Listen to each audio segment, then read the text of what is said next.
হাদিস বা কোরআনের স্বামীর জন্য দোয়া আছে কিনা? আল্লাহ তাআলা আদম আলাইহিস সালামকে মাটি থেকে তৈরি করেছেন আর হাওয়াকে তৈরি করেছেন আদম আলাইহিস সালামের পাঁজরের হাড় থেকে। কিন্তু হাওয়াকে মাটি থেকে কেন তৈরি করলেন না? নারীদের সাথে বন্ধুত্ব বা প্রেম কিভাবে ইহকালীয় পরকাল ধ্বংস করে এবং এর থেকে পরিত্রাণের উপায় কি? কিয়ামতের আগে যে শীতল বাতাস আসবে তার ফলে যে মুমিনরা মারা যাবে, এটা কি শাহাদাতের মৃত্যু? রব্বির হামহুমা কামা রব্বায়ানি সগীরা, এই দোয়া কি শুধু নামাজের পর পড়বো নাকি সব সময় পড়া যাবে? বাংলাদেশে বেশ কিছুদিন থেকে অস্বাভাবিকভাবে আত্মহত্যা বেড়েছে বলে মনে হয়। আপনি এর কি কারণ বলে মনে করেন? সালাতের শেষে ইমাম সাহেবের সাথে মুনাজাতে বেশি জরুরি নাকি জিকির আজকার এবং তাসবিহ তাহলিল জরুরি? মুআবিয়া রাদিয়াল্লাহু তাআলা আনহু এবং আলী রাদিয়াল্লাহু তাআলা আনহুর মাঝে দ্বন্দ্ব হয়, সেই সম্পর্কে আমাদের কি চুপ থাকা উচিত না কে ভালো কে খারাপ এটা বিচার করা উচিত? আমি একটা রিলেশনে আছি প্রায় 2 বছর ধরে। আমি চাচ্ছি আমাদের রিলেশনটা হারাম থেকে হালাল করতে। পরিবারকে না জানিয়ে নিজেরা বিয়ে করব, পরের সময় হলে 2 পরিবারকে জানিয়ে বিয়ে করব। এ সম্পর্কে ইসলাম কি বলে? আমি অনেক বড় মিথ্যার মধ্যে পড়ে গেছি। আমার পরিবার আমাকে যেমনটা ধারণা করে আছেন আমি তার পুরোটাই ভিন্ন। দিন যাচ্ছে আর মিথ্যার বোঝা ভারী হচ্ছে। আমি আমার সত্যটা বলতে চাই কিন্তু পারি না, কারণ তারা কষ্ট পাবে। এমত অবস্থা আমার কি করতে পারি? হুজুর, একজন মুমিন যদি ইচ্ছা করে আল্লাহ আমাকে তুমি হাসরের ময়দানে নবী রাসূলদের এবং সাহাবীদের দেখাইও, এটা কি কবুল হবে? একজন মুসলিম যুবক হিসেবে জীবনে প্রোডাক্টিভিটি কিভাবে বাড়ানো যায়? আমার নাম মোহাম্মদ আমিরুল ইসলাম। আমার প্রশ্ন হলো, আমি একটি গার্মেন্টস ফ্যাক্টরিতে চাকরি করি।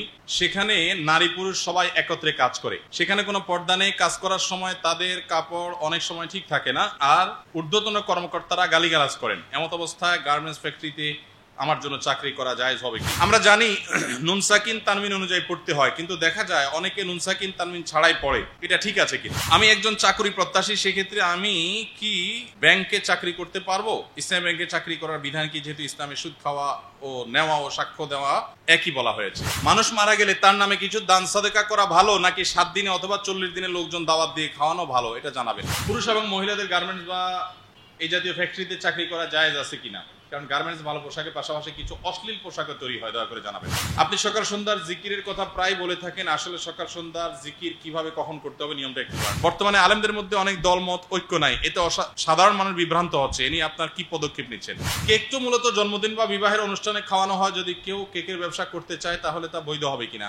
রাগের মাথায় যদি কেউ তালাক দিয়ে দেয় তাহলে কি তালাক হয়ে যায়? এ ব্যাপারে জানতে চাই। কেউ কেউ বলে তালাক হয় না, আবার কেউ বলে তালাক হয়। আমার বাবা বেঁচে থাকতে কিছু ঋণ করেছিলেন, অর্ধেক পরিশোধ করার পর স্টক করে মারা যান। আমি পরিশোধ করবার উদ্যোগ নিয়েছি। এখন কি ঋণ পরিশোধ করা পর্যন্ত আত্মা ঝুলে থাকবে কিনা? ভাইরা আমার, যদি কেউ ঋণ করেন, লোন করেন, আর লোন পরিশোধ করা ছাড়া মৃত্যুবরণ করেন, নবী করিম সাল্লাল্লাহু আলাইহি ওয়াসাল্লাম বলেছেন এই ব্যক্তির আত্মা, তার রূহ ঝুলন্ত থাকে। অর্থাৎ সে যদি জান্নাতি হওয়ার মতো ব্যক্তিও হয়, তার সে বিষয়টা ঝুলে থাকে ওই ঋণ পরিশোধের উপর। এবং হাদিসের আরো বিভিন্ন ব্যাখ্যা এবং শরহ আছে। তো এই হাদিসের আলোকে আপনার বাবার ঋণ পরিশোধ করার আগ পর্যন্ত তার এই রূহ ঝুলে থাকার কথা, আল্লাহ রাব্বুল আলামিন যদি তার প্রতি অন্য কোনো আমলের কারণে সন্তুষ্ট হয়ে তাকে মাফ করে দিয়ে তারটা এক্সেপশনাল করেন, সেটা ভিন্ন বিষয় হতে পারে। বাট এই পরিস্থিতি সকল ঋণগ্রস্ত মানুষের হওয়ার কথা। এখন কথা হলো, কেউ ঋণগ্রস্ত হয়ে গেছেন, তিনি আদায় করতে কোনো কার্পণ্য করেন নাই, চেষ্টা ত্রুটি করেন নাই, কিন্তু করতে পারেন নাই, বেচারা তার সাধ্যের বাইরে চলে গেছে।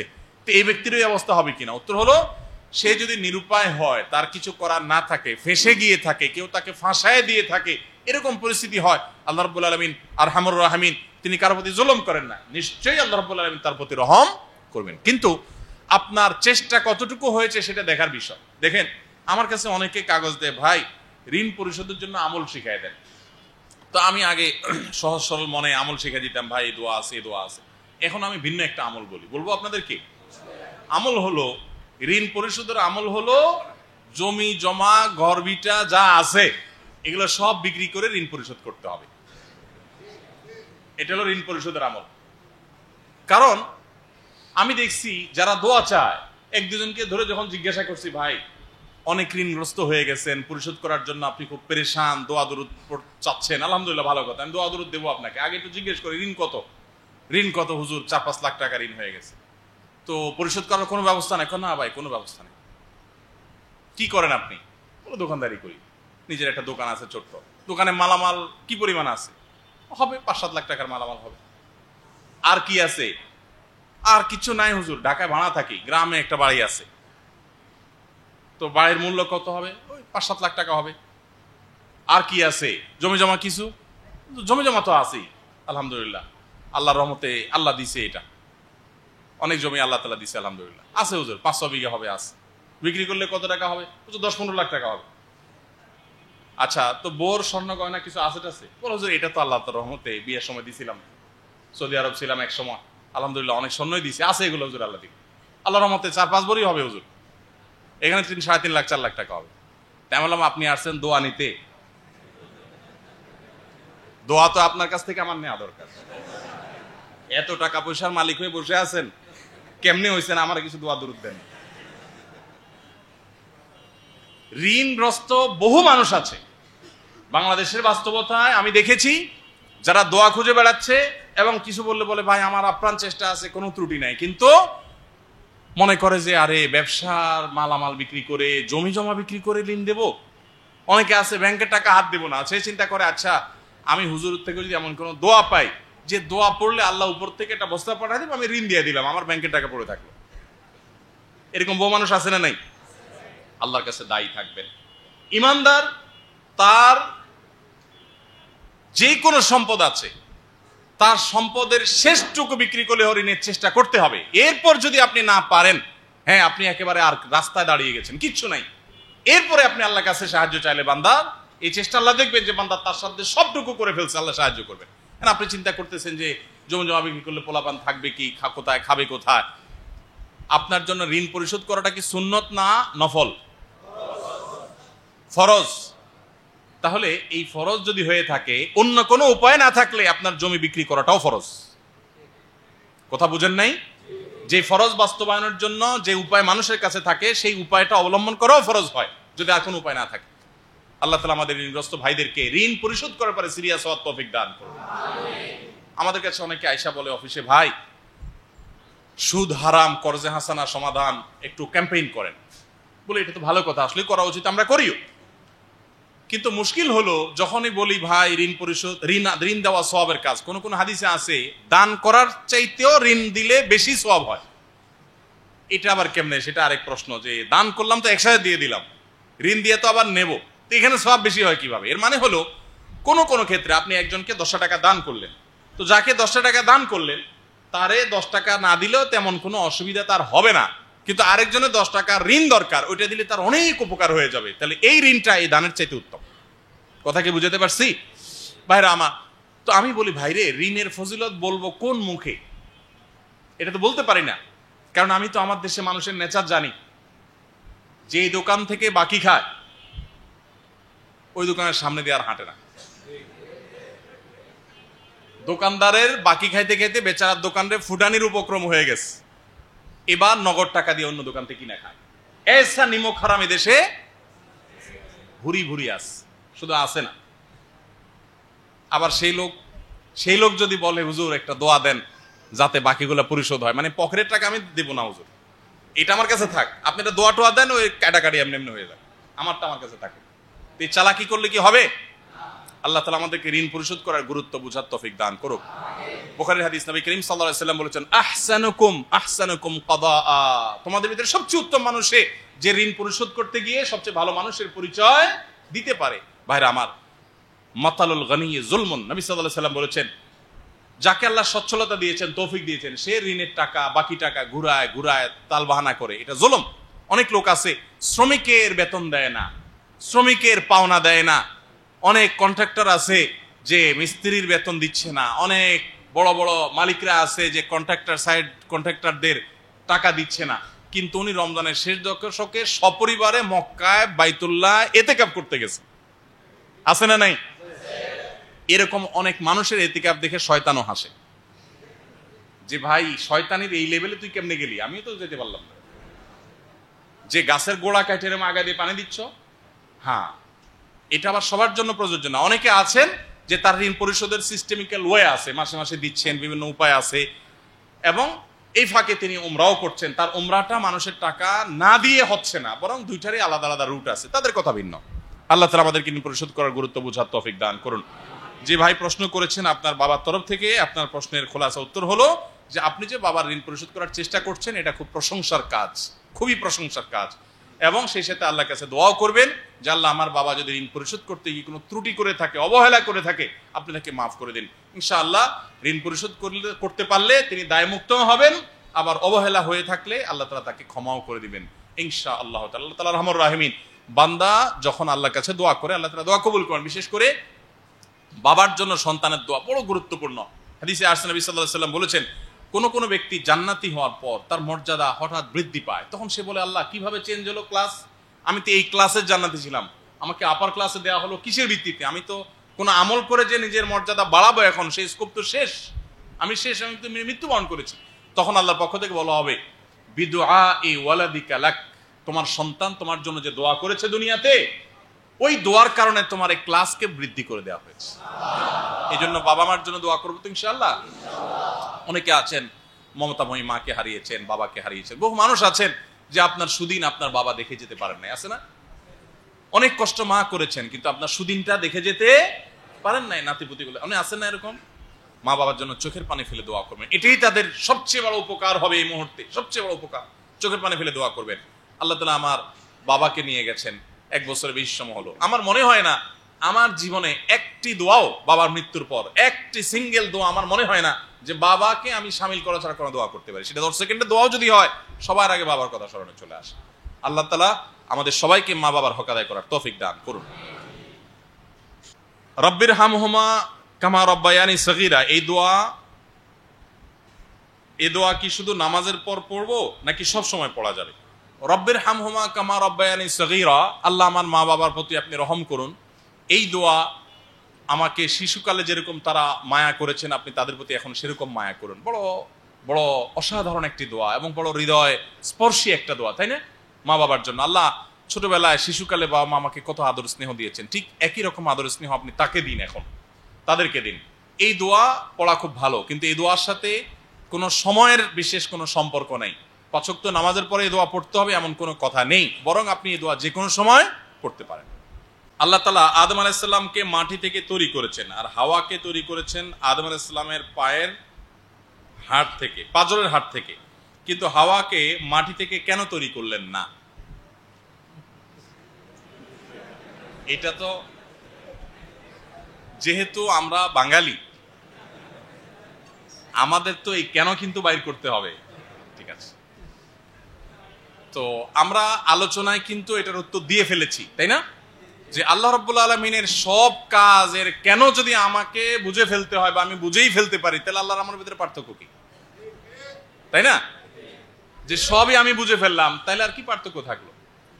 আল্লাহ রাব্বুল আলামিন কেন হাওয়াকে আলাদা স্বতন্ত্র মাটি থেকে তৈরি করলেন না? কেন আদম আলাইহিস সালাম বাম পাঁজরের হাড় থেকেই তৈরি করেছেন? সেটার প্রকৃত ইলম আল্লাহ তাআলার কাছে আছে। তবে কোরআনের যে আয়াত এটার বিবরণ দিয়েছে, আয়াতটা কি? ওয়াখালাকা মিনহা যাওজাহা ওয়াবাসা মিনহুমা রিজালান কাসীরাও ওয়া নিসাআ, সূরা নিসার যে শুরুর আয়াত, সেখানে আল্লাহ রাব্বুল আলামিন যে বলেছেন যে আদম আলাইহিস সালামকে আল্লাহ সৃষ্টি করেছেন, এরপরে আদম আলাইহিস সালাম থেকে তার শরীর থেকে স্ত্রীকে সৃষ্টি করেছেন। এই কথার যে আপনার বিবরণ, বর্ণনা, এই বর্ণনা ধারা থেকে বোঝা যায় যে স্বামী স্ত্রী একে অন্যের সাথে যাতে একটা হৃদ্যতাপূর্ণ সম্পর্ক হয়, যে একে অন্যের পরিপূরক, একে অন্যের অংশ, এই জিনিসটা যেন হয়, হয়তোবা সেজন্য আল্লাহ রাব্বুল আলামিন এটা করেছেন। কেন করেছেন তার ইলম মূলত আল্লাহ তাআলার আছে। এটা আমাদের ধারণা যে হয়তোবা স্বামী স্ত্রী একে অন্যকে যেন অন করে, একে অন্যের যেন নিজেকে নিজের অন্যজনকে অংশ মনে করে, যেন পরিপূরক যেন মনে করে। যেমন আল্লাহ তাআলা কোরআনে কারীমে বলেছেন যে হুন্না লিবাসুল লাকুম ওয়া আনতুম লিবাসুল লাহুন্না, নারীরা তোমাদের পোশাক, তোমরা তাদের পোশাক। মানে একে অন্যের অংশ। আলাদা স্বতন্ত্র মাটি দিয়ে তৈরি হলে তাহলে সেক্ষেত্রে একটা দূরত্ব থাকতে পারতো, চিন্তাগত, আপনার আরো নানান দৃষ্টিকোণ থেকে। হয়তো আল্লাহ তাআলা সেজন্য করেছেন, বাকি এর প্রকৃতি ইলম আল্লাহ তাআলার কাছে আছে। আল্লাহ কেন করলেন, এখন যদি আপনি আমার জিজ্ঞেস করেন, আচ্ছা আল্লাহ আমাদের মাটি দিয়ে কেন বানালেন, পিতল দিয়ে বানালে সমস্যা কি ছিল? এই প্রশ্নের আমি কি উত্তর দিব বলেন? এটা এরকম হয়ে গেল আর কি। প্রশ্নের মধ্যে কিছু প্রশ্ন আছে অপ্রয়োজনীয় প্রশ্ন, কিছু আছে দরকারি প্রশ্ন। নবী করিম সাল্লাল্লাহু আলাইহি ওয়াসাল্লামকে জিজ্ঞাসা করা হয়েছিল কি খরচ করব, কি খরচ করব? আল্লাহ তাআলা বলেছেন ইয়াসআলুনাকা মাযা ইউনফিকুন, কি খরচ করবেন এই বিষয়ে প্রশ্ন করেন আপনাকে তারা, হে আল্লাহ, হে রাসূল। কুলিল আফওয়া, আপনি বলে দিন যে তোমাদের মৌলিক প্রয়োজন যাওয়ার পর অতিরিক্ত যেটা আছে সেটা দান করবা। মানে প্রশ্ন করছে একটা, উত্তর দেওয়া হয়েছে আরেকটা। উত্তর হয়েছে যে কতটুকু দান করবে, প্রশ্ন হয়েছে কি দান করবে। কি দান করবা মানে কি? যা দান করার সবই তৌফিক অনুযায়ী দান করবা, টাকা পয়সা, খাদ্য, কাপড় চোপড় সবই দান করবে। কি দান করবে এটা প্রশ্ন না, এই জন্য প্রয়োজনীয় প্রশ্ন উত্তর দেওয়া হয়েছে।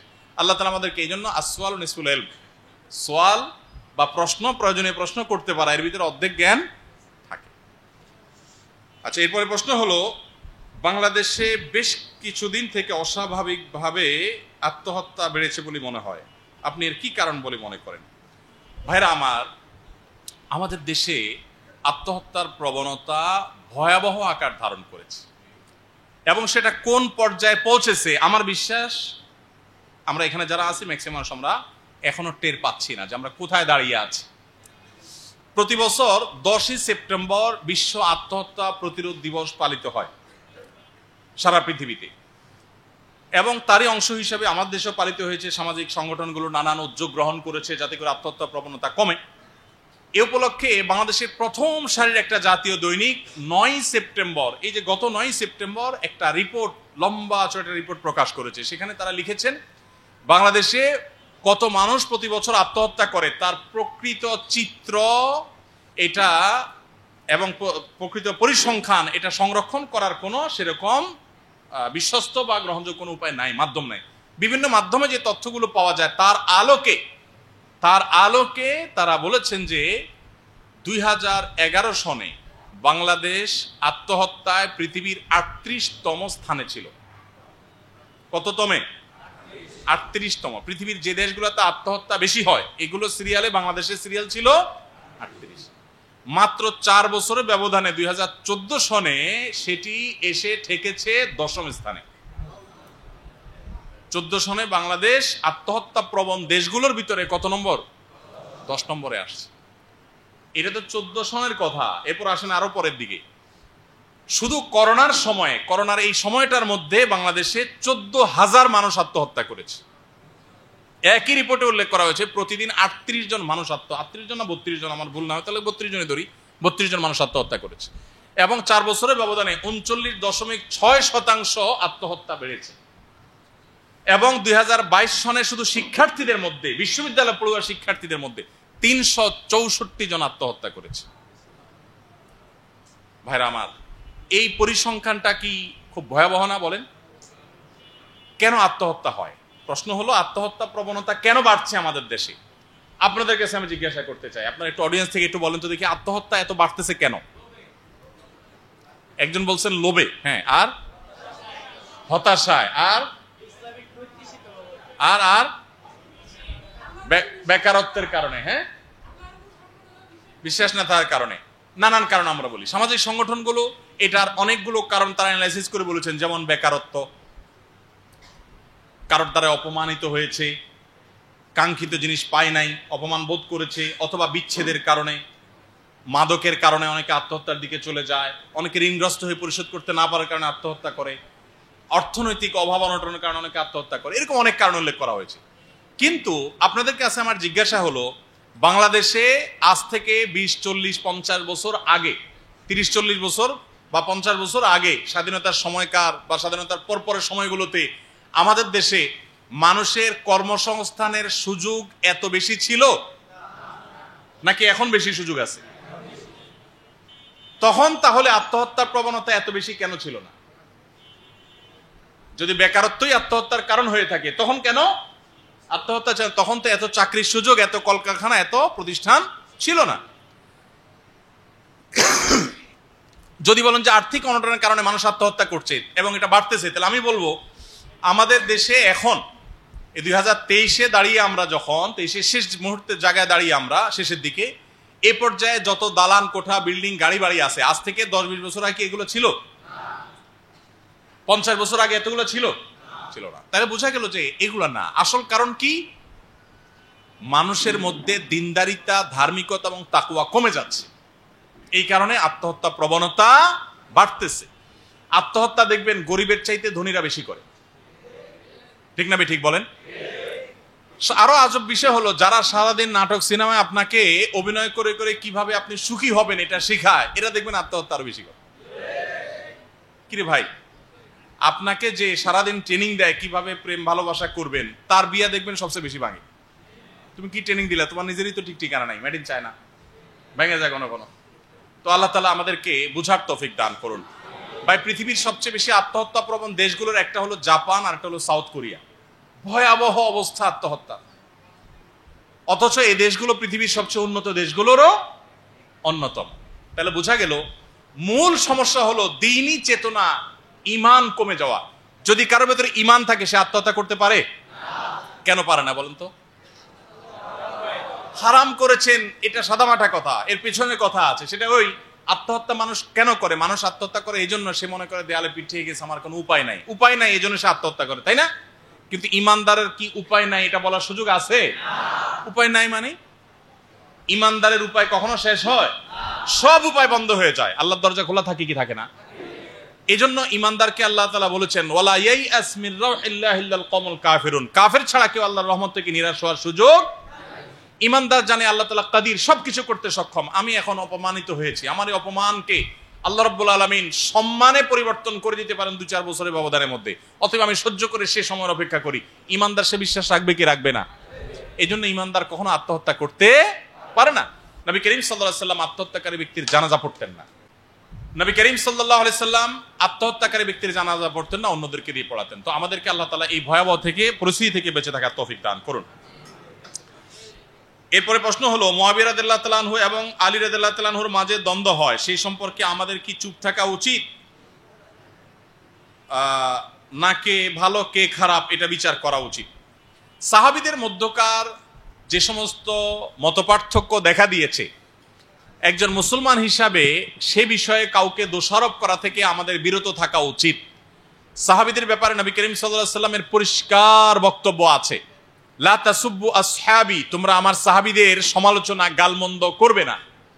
এবং তিনি এও বলেছেন, তোমরা কেউ যদি উহুদ পাহাড় পরিমাণ স্বর্ণ দান করো, তো সাহাবীরা সামান্য 1 মুদ বা তারও কম পরিমাণ দান করলে আল্লাহর রাস্তায়, তোমাদের দানের চাইতে তাদের দানের সওয়াব বেশি হবে, বিকজ তাদের ঈমানের মিটার অনেক স্ট্রং ছিল, অনেক উপরে হাই ছিল, মজবুত ছিল। এজন্য একজন ঈমানদার হিসেবে আমরা সাহাবীদের সমালোচনা করা আমাদের জন্য জায়েজ নাই। আহলে সুন্নাত জামাতের আকীদাই এটা, যে সাহাবীদের গালমন্দ করা, তাদের নিন্দামন্দ করার কোনো অধিকার আমাদের নাই।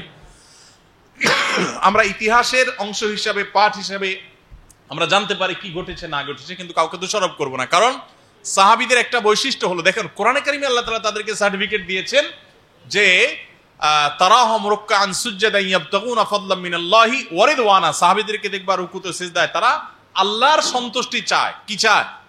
আল্লাহর সন্তুষ্টি চায়। তো আল্লাহ তাআলা তাদের ইখলাসের সার্টিফিকেট দিয়েছেন। অতএব উদ্দেশ্য যদি ভালো হয়, বুঝের বেশকমের কারণে মত পার্থক্য হয়, আল্লাহর কাছে এর জন্য কি হয় না, গুনাহগার মানুষ হয় না। বিধায় সাহাবীদেরকে আমরা ব্লেম করার কোনো অধিকার বা রাইট আমাদের নাই। আল্লাহ আমাদের বোঝার তৌফিক দান করুন। আমি নিয়মিত যে মসজিদে নামাজ আদায় করি, সেই মসজিদে 1 কাঠা জমি দান করেন এক ব্যক্তি, বাকি 2 কাঠা জমি সাধারণ মুসল্লিরা টাকায় ক্রয়কৃত জমি, যার কাছ থেকে জমি ক্রয় করা হয়েছে, ও যিনি 1 কাঠা দান করেছেন তার কাছ থেকে আরো 2 কাঠা জমি ক্রয় করেছেন সব মুসল্লিরা মিলে, কিন্তু তিনি ওয়াকফ করে দিয়ে মোতাওয়াল্লি হয়ে অত্র মসজিদ পরিচালনা করে আসছিলেন। এমত অবস্থায় মুসল্লিরা জায়গা না হয় 2 কাঠা জমি দান করেছেন, ওই ওয়াকফ করা জমিতে সাধারণ মুসল্লিদের টাকা ক্রয়কৃত জমি 1 কাঠা দান করেছেন, 2 কাঠা, আচ্ছা 1 কাঠা দান করেছেন আর 2 কাঠা মুসল্লিরা কিনেছেন, ওইটাতে নামাজ পড়ে চলে আসতেছে। এমত অবস্থায় মুসল্লিদের জায়গা না হয় আরো 5 কাঠা জমি মুসল্লিদের টাকায় ক্রয় করা হয়। সাধারণ মুসল্লিরা চাইছেন অত্র প্রতিষ্ঠানের নামে সাব কবলা করতে, কিন্তু মোতাওয়াল্লি সাহেব দিতে চাচ্ছেন না, তিনি বলছেন ওয়াকফ করে দিবেন। এটা কতটা সঠিক জানাবেন?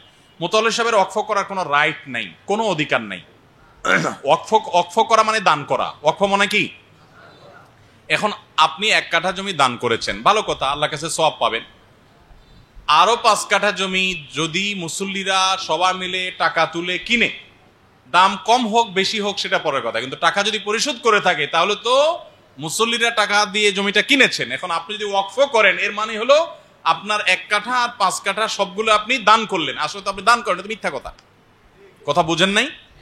আপনি দান করেছেন 1 কাঠা, কিন্তু লেখাচ্ছেন আপনি 1 কাঠা ওয়াকফ করছেন, সেটা আপনি লিখতে পারেন, কিন্তু আপনি পুরো জমি 8 কাঠা পুরাটা, 5 কাঠা আর 3 কাঠা, 8 কাঠা সবটুকুর আমি ওয়াকফকারী, এটা যদি আপনি লেখেন তাহলে লেখাটা মিথ্যা কথা হবে, কারণ আপনি তো পুরোটা দান করেন নাই, টাকা নিয়েছেন।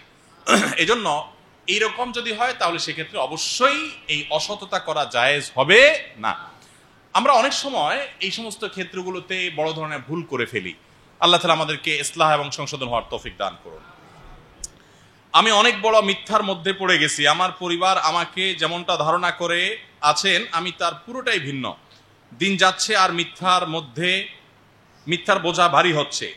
আমি আমার সত্যটা বলতে চাই কিন্তু পারি না, কারণ তারা কষ্ট পাবে। এমত অবস্থা আমার কি করতে পারি? মিথ্যা মুসলমানের জন্য কোনো অবস্থাতেই জায়েজ নাই। মুসলমানের জন্য মিথ্যা বলার সুযোগ কখনো নাই, কোনো অবস্থাতেই নাই। সর্বাবস্থায় মুসলমানকে সত্য কথা বলতে হবে। as-sidqu yunji wal kadhibu yuhlik, মিথ্যা মানুষকে রক্ষা করে আর সত্য মানুষকে রক্ষা করে আর মিথ্যা মানুষকে ধ্বংস করে। এই জন্য নবী করিম সাল্লাল্লাহু আলাইহি ওয়াসাল্লাম বুখারীর হাদিসে বলেছেন যে সত্য কথা বলতে বলতে একটা মানুষ আল্লাহর কাছে সত্যবাদী হিসেবে তার নাম উঠে যায়, আর মিথ্যা কথা বলতে বলতে কিছু মানুষের নাম মিথ্যাবাদী হিসেবে উঠে যায়। আপনার যত কষ্ট হোক আপনাকে সত্য বলতে হবে, যাই হয় হবে, মনোকষ্ট পায়, যুদ্ধ হোক, অনেক সমস্যা হোক, আপনি মিথ্যা বলবেন না। বিধায় সৎসাহস থাকা উচিত। আমি প্রশ্নকর্তা ভাইকে বলবো, বিজ্ঞ কোনো আলেম, কোনো মসজিদের ইমাম সাহেবের সাথে ব্যক্তিগতভাবে সাক্ষাৎ করে মূল ইস্যুটা কি, কিভাবে উত্তরণের পথ আপনি খুঁজে পেতে পারেন পরামর্শ করে নেবেন, ইনশাল্লাহ আশা করি ভালো কোনো একটা উপায় পাবেন। আচ্ছা হুজুর, কিয়ামতের আগে যে শীতল বাতাস আসবে তার ফলে যে মোমেনরা মারা যাবে, এটা কি শাহাদাতের মৃত্যু? দেখুন, ইমানদার অবস্থায় আকস্মিক কোনো বিপদে আপদে ঝড়ে তুফানে মারা গেলে নবী করিম সাল্লাল্লাহু আলাইহি সাল্লাম সেগুলোকে শাহাদাতের মৃত্যু হিসেবে উল্লেখ করেছেন। কিছু আকস্মিক মৃত্যু, যেমন মাটি চাপা, কোনো দেয়াল চাপা, যে কোনো কিছু চাপা পড়ে, গায়ে নিচে চাপা পড়ে, অথবা আগুনে পড়ে, কিংবা পানিতে ডুবে যদি কেউ মারা যায়, এই জাতীয় মৃত্যুগুলোকে, পেটের পীড়ায় মারা যায়, এই জাতীয় মৃত্যুগুলোকে নবী সাল্লাল্লাহু আলাইহি ওয়াসাল্লাম শাহাদাতের মৃত্যু বলেছেন। তো এরকম প্রাকৃতিক কোনো ইয়েতে পড়ে যদি মানুষ মারা যান আর ইমানদার থাকেন, এমনিতে হুকমান শহীদ হওয়ার কথা। এর মধ্যে আবার আল্লাহ রাব্বুল আলামিন ইমানদার হওয়ার কারণে তাদেরকে তুলে নিয়ে বাকিদেরকে দিয়ে দুনিয়ার পরে কিয়ামত প্রতিষ্ঠা করবেন, মহাপ্রলয় প্রতিষ্ঠা করবেন। অতএব তাদের শাহাদাতের মর্যাদা পাওয়ার কথা। ওয়াল ইলমু ইনদাল্লাহ। হুজুর, একজন মুমিন যদি ইচ্ছা করে, আল্লাহ আমাকে তুমি হাসরের ময়দানে নবী রাসূলদের এবং সাহাবীদের দেখাইও, এটা কি কবুল হবে? মাশাআল্লাহ, কত সুন্দর তামান্না যে আমার এক ভাই, তিনি চাচ্ছেন কিয়ামতের ময়দানে নবী রাসূলদের সাথে তার সাক্ষাৎ যেন হয়, এই দোয়া করতে। এই দোয়া করা যাবে কিনা? অবশ্যই করা যাবে, কেন করা যাবে না? শুধু এই দোয়া করবেন কেন, দোয়ার একটু বাড়ায় করবেন, এক কাঠি দোয়া করবেন, এই আল্লাহ তুমি আমাকে তোমার হাবিবের সাথে জান্নাতে থাকার তৌফিক দান করো। এই সুযোগ আছে না নাই? নবী করিম সাল্লাল্লাহু আলাইহি ওয়াসাল্লাম বলেছেন, আনা ওয়া কাফিলুল ইয়াতীমি কাহাতাইনি, আমি আর কোন ইতিম বাচ্চার অভিভাবকত্ব, স্পন্সরশিপ যে নিবে, যে ব্যক্তি কোনো ইতিম বাচ্চার দায়িত্ব নিয়ে ভরণ পোষণ, পড়া লেখা সবকিছু নিজের ছেলের মতো করে দিবে, কিন্তু বাপ ডাক শোনার জন্য না। আমার দেশে অনেকে ইতিমরে লালন পালন করে, ধান্দা হলো কি, নিজের বাচ্চা কাচ্চা হয় না, তার একটা বাপ ডাক শুনবো, ওই ধান্দায় না।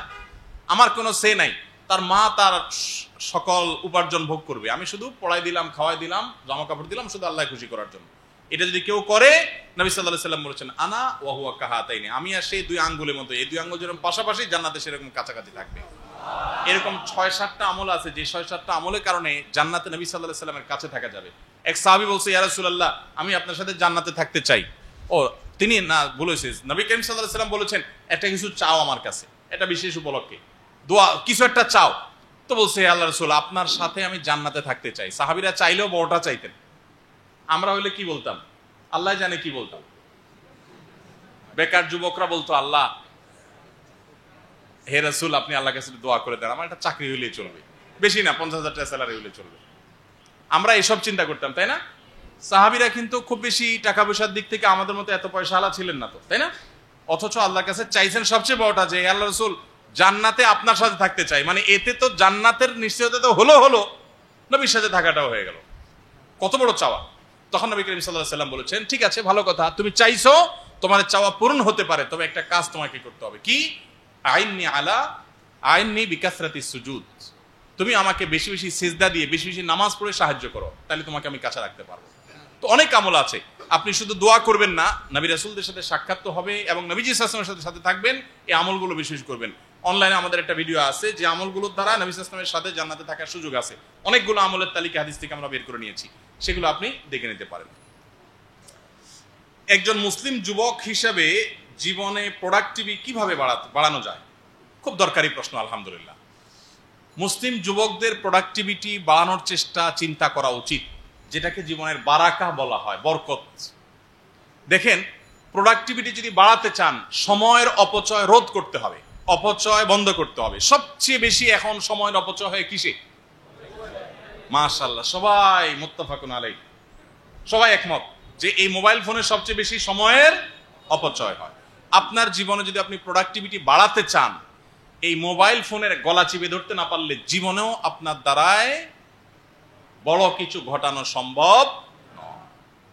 ভাইরা আমার, যারা জীবনে বড় কিছু করে তারা এই জাতীয় কোনো কিছুর নেশায় আসক্ত হয়ে বুঁদ হয়ে থাকতে পারে না, থাকে না। এরকম যারা কোনো কিছুতে বুঁদ হয়ে থাকে, এরা জীবনে বড় কিছু করতে পারে না।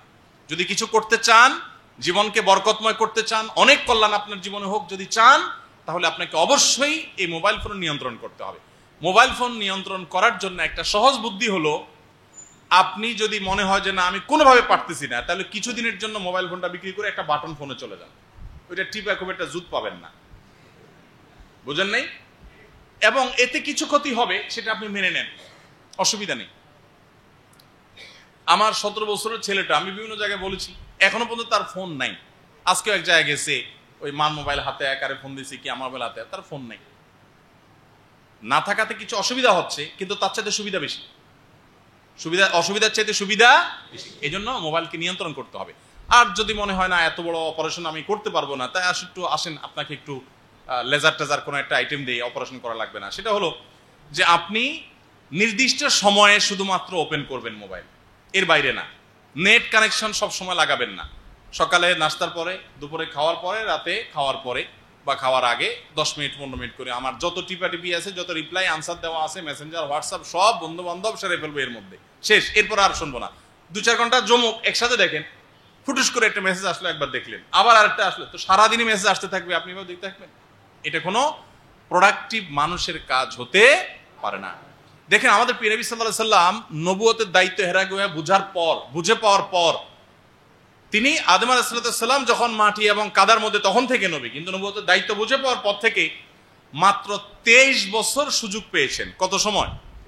23 বছরে কি করছেন বলেন তো, কি করছেন? গোটা পৃথিবীর ইতিহাসকে পাল্টে দিয়েছে, গোটা পৃথিবীর মোড়কে পাল্টে দিয়েছেন, দেন নাই? তার আগে পৃথিবীর ইতিহাস একরকম, তারপরে পৃথিবীর ইতিহাস আরেক রকম হয়ে গেছে। কয় বছরে? 23 বছরে। 23 বছরে অনেকে তো চাকরি ও পড়ালেখা শেষ করতে পারেন না, ঠিক না? অনেকে ক্যারিয়ারটাও বিল্ড আপ করতে পারেন না, প্রমোশনটাও পান না 23 বছরে। আর 23 বছরে আমাদের নবী সাল্লাল্লাহু আলাইহি সাল্লাম পৃথিবীর ইতিহাসের মোড়টাই পরিবর্তন করে দিয়েছেন। পৃথিবীর সবচেয়ে অবহেলিত মানুষগুলো পৃথিবীর সবচেয়ে পাওয়ারফুল মানুষ বানাই দিয়েছেন। কয় বছরে? জীবনে বরকত কাকে বলে দেখছেন? প্রোডাক্টিভিটি এবং বরকতের যদি আপনি নজির দেখতে চান, নবী সাল্লাল্লাহু আলাইহি সাল্লামের জীবনকে সবচেয়ে বেশি পাবেন। তাও আবার দুনিয়াতে মায়ের পেট থেকে আসার আগেই বাপ দুনিয়া থেকে চলে গেছেন, দুনিয়াতে আসার সাথে সাথে মা চলে গেছেন। সবচেয়ে বড় আশ্চর্য, তার দাদাটা হাল ধরলেন, কয়দিন পরে ওনাকে আল্লাহ নিয়ে গেলেন। চাচাটা এসে হাল ধরলেন, কয়দিন পরে ওনাকে আল্লাহ নিয়ে গেলেন। স্ত্রীটা ছায়া হয়ে এলেন, আল্লাহ তাকেও নিয়ে গেলেন। এরপরে শুরু হলো পুরো মক্কাবাসীর সংঘবদ্ধ আক্রমণ এবং ষড়যন্ত্র। একটা মানুষ এই ধকলগুলো পার হয়ে সমাজে মেরুদণ্ড সোজা করে দাঁড় করাটাই তো দায়। সেখানে শুধু দাঁড়ান নাই, গোটা পৃথিবীকে দাঁড় করে ছাড়িয়েছে। কতদিনের ব্যবধানে? 23 বছরের ব্যবধানে। তাহলে প্রোডাক্টিভিটি যদি মুসলিম যুবক বাড়াতে চান, আপনাকে মুহাম্মদ সাল্লাল্লাহু আলাইহি ওয়াসাল্লামের লাইফস্টাইল অনুসরণ করতে হবে, মুহাম্মদ সাল্লাল্লাহু আলাইহি ওয়াসাল্লামের সুন্নাহ মেনে চলতে হবে। বেশি না, 2টা সুন্নাহর কথা বলি। 1, রাতে তাড়াতাড়ি ঘুমাবেন। 2, সকালে ঘুমাবেন না। এই 2টা কাজ আমাদের জন্য সহজ না কঠিন? সহজ। হাত তোলেন, গতকাল রাত 10টার ভিতরে যারা শুয়েছেন হাত তোলেন। 10টার ভিতরে নিশ্চয়ই তাদের ভোরবেলা ডিউটি ছিল। কি বলেন? ম্যাক্সিমাম লোকেরই অবস্থা হয়তোবা, আবার অনেকে হয়তো শুয়েছেন আলহামদুলিল্লাহ। এটা করতে হয়। আমি নিজেও আমার জীবনে এটার অ্যাপ্লাই করে আমি দেখেছি। গত বেশ কিছুদিন যাবত আমার বাসায় আমরা সিস্টেম করে নিয়েছি, একদম ফুল ফ্যামিলি, পুরো বাসার সবাই, যে 10টার ভিতরে সবাই ঘুম, এটা জরুরি। মাগরিবের পরে খাওয়া দাওয়া শেষ, আর মোবাইল অফিস থেকে বাসায় ঢোকার আগে আগে মোবাইলের গলা চিপে বন্ধ করে পরের দিন সকালের আগে মোবাইল খোলা হবে না। এতে কিয়ামত হয়ে যায়, যাক, ফাউন্ডেশনের বহুত কিছু হয় হোক, একটা বাটন ফোন, একটা বাসায় একটা ল্যান্ডলাইন আছে, যদি ইমার্জেন্সি হয় ওইটাতে একটা ফোন কেউ দিবে, শেষ। বা ড্রাইভার সাহেব নিচে থাকে, ওনারে ফোন দিবে। আমাদেরকে ফোনে পাওয়ার কোনো রাস্তা নেই, শেষ। এতে কিছু ক্ষতি হবে, কিন্তু উপকার হবে তার চাইতে অনেক বেশি। আমরা দেখতে পাচ্ছি একে রাতে তাড়াতাড়ি শোয়া, সকালে আমারও ঘুমাইতে হইতো, আলহামদুলিল্লাহ পুরো বাসার সবাই অভ্যস্ত হয়ে গেছে, সকালে কোনো ঘুম নাই। সকালে ফজর পরে আমরা খেতে নামি কাজ করার জন্য। ছাদে অনেকগুলো টব আছে, কেউ ছাদ দেখেন, কেউ ক্ষেত দেখেন। আশপাশে খালি জায়গা যেটা আছে, অলরেডি একটা পাইছি, আর একটা ধান্দায় ঘুরতেছি, জায়গার মালিকরে ফুসলে ফাসলে, ভাই আপনার জায়গা পড়েছে, কি লাভ, আমরা একটু ক্ষেত করি। কেউ করেন ভাই, অসুবিধা কি? তো ওখানে আমরা একটু ক্ষেত করি, ফসল করি। 1 ঘন্টা প্রতিদিন কোদাল দিয়ে কোপানো, ঘাস বাছা, সব কাজ করা, 1 ঘন্টা। এটা অনেক দিন যাবত, আলহামদুলিল্লাহ বেশ কিছুদিন যাবত আমাদের এটা অভ্যাস হয়ে গেছে। তাহলে সকালে যদি আপনি কোদাল দিয়ে আধা ঘন্টা কাজ করেন, দেখবেন ঘুম ঘুম ভাব কোথায় চলে গেছে। 3টা তো গিরা খুলছে, শয়তান পরের দিন গিরা মারার রাস্তা বন্ধ হয়ে গেছে। বুঝেন নাই যে শয়তান শুইলে গিরা দিয়ে অলস বানায় না? অলসটা কোথায় পালা গেছে দেখবেন, টেরও পাবেন না। এই জন্য প্রোডাক্টিভিটি বাড়ানোর জন্য নাম্বার 1, স্মার্টফোন নিয়ন্ত্রণ করা শিখতে হবে। যেই যুবক ডাইরেক্ট হয়ে গেছে, ডাইরেক্ট বুঝেন, ঢিলা আর কি, বেশিরভাগ যুবক পোলাপান এখন ঢিলা। অবাক লাগে আমার কাছে। ঢিলা মানে বুঝছেন, মনে করেন সারাক্ষণ হুদাই আপনি মোবাইলে টাতান, টিপতে থাকেন, এটা তো ঢিলা হওয়ার আলামত ভাই। অসুস্থ মানুষ প্রয়োজনে অপ্রয়োজনে কোনো কাজ করলেন, এটা কি কোনো স্বাভাবিকত্ব হতে পারে? আপনার প্রয়োজন থাকলে করেন, সারাদিন টিপতেছেন, টিপতে টিপতে এবং টানতে টানতে, আমার তো মনে হয় অনুবীক্ষণ যন্ত্র দিয়ে যদি দেখা যায়, আঙ্গুলের এই মাথাটা ক্ষয় হয়ে গেছে শুধুমাত্র এই গ্লাসে ডলতে ডলতে। এবং এটা সিস্টেমটা এরকম যে ফেসবুক, ইউটিউব আপনি টানবেন, আপনার কখনো লেখা আসবে না দ্য এন্ড, আসবে কি? আসবে নেট যদি একটু দুর্বল থাকে, এসে ঘুরবে, মানে তুমি একটু অপেক্ষা করো, তোমাকে আরো জাহান্নামে নামাচ্ছি আমি, আরো নিচে নামতে পারবা তুমি, যদি খারাপ দিকে থাকেন আর কি। তো যাই হোক, এই জন্য মোবাইল ফোনের ব্যবহার নিয়ন্ত্রণ করতে না পারলে আপনি কিছু করতে পারবেন না। আমি এক বড় ব্যবসায়ী, বাংলাদেশের একেবারে প্রথম সারির, একদম 1, 2, 3-এর মধ্যে পড়বে, এরকম একজন ব্যবসায়ীর সাথে যে কোনো একটা স্বার্থ সংশ্লিষ্ট বিষয়ে দেখা করতে গেছি। তো আমাকে যিনি নিয়ে গেছেন, উনি পরিচয় করতে বলছে, ভাই ওনাকে চিনেন, উনি তো ফেসবুক, ইউটিউবে সব জায়গায় মাশাআল্লাহ অনেক দাওয়াতি কাজ করেন, সবাই চিনে টেনে এসে। তো বদল বলে, না আমি চিনি না, দেখি। আমার খুব রাগ হইলো, অপমান বোধ হলো যে এই লোক বাংলাদেশের সবচেয়ে বড় ব্যবসায়ীদের একজন, গণার মানুষ, কিন্তু আমার কোনোদিন দেখে নাই, সেই কপাল পোড়া চোখের সামনে এসে পড়লো, একটু খারাপ লাগছে। তো প্রসঙ্গত ভদ্রলোক মানুষ, সাথে সাথে আবার ব্যাখ্যা দিলেন, আসলে আমার ফেসবুক, ইউটিউব কিছু না, এটাই তো, এগুলো আমি জানি না কোথায় কি আছে না আছে। আমি পরবর্তীতে বের হয়ে আমার সাথে যারা ছিল তাদেরকে বললাম, দেখেন এই লোক দ্বারা এত কাজ কেন সম্ভব হয়েছে? এর অনেক কারণের ভিতরে একটা বড় কারণ হলো যে ফেসবুক, ইউটিউবের মতো এই বিষয়গুলো নেশায় তাকে ধরে নেয়, ফাও কাজ করার টাইম তার হাতে নেই, সে অনেক কাজের কাজ করে। কোনো জায়গায় স্কুলে, মাদ্রাসায় গেলে ছোট ছোট পোলাপান যদি আমাকে বলে, জোর আপনাকে চিনি, আমি বলি যে, জিজ্ঞাসা করি যে আমাকে চিনো তোমরা? হ্যাঁ, কে চিনো হাত তোলে। আমি বলি যে এই তোমরা সবগুলো আসামি, আর মা বাপ যদি এখানে থাকে, বড় দাগি আসামি, 1 নম্বর আসামি, আর তোমরা 2 নম্বর আসামি। কারণ আমাকে চিনা বাচ্চাদের জন্য এটা খুব লক্ষণ খারাপ, তার মানে তোমার বাপ মা মোবাইলের ভিতরে ডুবে রাখে তোমার, এটা তো ভালো জিনিস না। আমাদের বাসা আলহামদুলিল্লাহ আমরা বাচ্চাদেরকে মোবাইল দিয়ে, আসে না অনেক বাসা বাবা মা মোবাইল ছাড়া খায় না, আমি বলি শোনেন, খায় না, খাবে না, 1 দিন খাবে না, 2 দিন খাবে না, 3 দিনের দিন খাবে, ওর বাপ মা সহ খাবে। মানুষ এত সহজে মরে না। অনেক বাপ মা চিন্তা করে, হায় হায় যদি না মরে যায়, আরে মরবে না ভাই, রোহিঙ্গারা মরে গেছে সব না খায়, বহুদিন না খায় ছিল, কিছু হয় না। এই জন্য বাবা মাকে সুচিন্তিত সিদ্ধান্ত নিতে হয়। প্রোডাক্টিভিটি বাড়াতে হলে মোবাইল ফোনের নিয়ন্ত্রণের কোনো বিকল্প নাই, সৎসাহস করা যাবে ইনশাআল্লাহ। যে প্রয়োজনে ব্যবহার করব, প্রয়োজন ছাড়া ব্যবহার করব। কিছুদিনের জন্য এই সমস্ত অ্যাপ টেট ডিলিট করে দেন, কোনো অসুবিধা হবে? কিছু হবে না। 1, মোবাইল নিয়ন্ত্রণ। 2 নম্বর, রাতে তাড়াতাড়ি শোয়া। 3 নম্বর হলো সকালে না ঘুমানো, সকালে কাজ করা। আল্লাহুম্মা বারিক লি উম্মতি ফি বুকুরিহা, নবী সাল্লাল্লাহু আলাইহি ওয়াসাল্লাম দোয়া করেছেন, আল্লাহ সকালের সময়ের মধ্যে বরকত দান করুন। আপনি ওই সময় ঘুমায় থাকলে বরকত হবে কোত্থেকে? তাহলে ইনশাআল্লাহ জীবনে বরকত লাভের জন্য সময়ের অপচয় বন্ধ করব এবং নবী করিম সাল্লাল্লাহু আলাইহি ওয়াসাল্লামের সুন্নাহ লাইফস্টাইল মেনে চলবো। খাবেন 3 ভাগের 1 ভাগ পেটের, আর বাকি 1 ভাগ পানি, 1 ভাগ পানীয় বলতে পানি খাওয়া জরুরি না, পানি জাতীয় সালাদ টালাদ এগুলো, আর 1 ভাগ খালি রাখবেন। এখন তো এই পর্যন্ত খান, আপনি প্রোডাক্টিভিটি হবে কোত্থেকে? যত চাইপা খাবেন, যত রিচ ফুড খাবেন, তত ঘুমের ডিমান্ড শরীরে বেশি হবে, আপনি কাজ করতে পারবেন না। আল্লাহ তাআলা আমাদেরকে সুন্নাহগুলোকে মেনে চলার তৌফিক দান করুন। আমার নাম মোহাম্মদ আমিরুল ইসলাম। আমার প্রশ্ন হলো, আমি একটি গার্মেন্টস ফ্যাক্টরিতে চাকরি করি। সেখানে নারী পুরুষ সবাই একত্রে কাজ করে।